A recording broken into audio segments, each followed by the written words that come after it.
आत्ता वाजलेत 4:45 आणि जसं की मी तुम्हाला म्हटलं होतं की आम्ही रोज सकाळी 4:30ला उठून 6:30 वाजेपर्यंत वर्कआउटला वगैरे जातो. तर हे माझं गुंडुलं रेडी आहे जाण्यासाठी. जायचं बस. झोप झाली का कंप्लीट? झोप झाली कंप्लीट का झोपायचे? पप्पी पप्पी. एवढी एवढीशी पोरगी एवढ्या लवकर उठून वर्कआउटला येते आणि सगळ्या स्टेप फॉलो करते, याचं सर्वांना इतकं कौतुक आहे.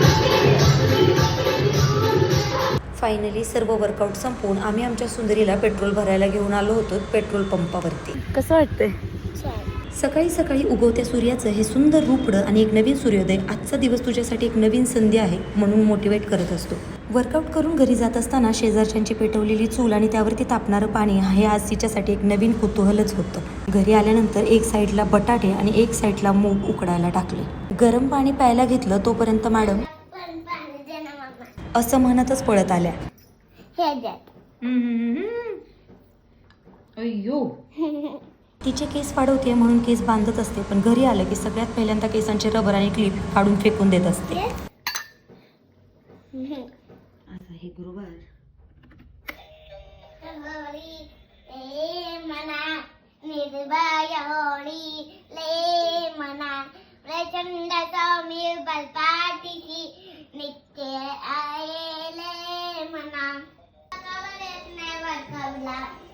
कुठे कुठे कुठे काय म्हणतात मग?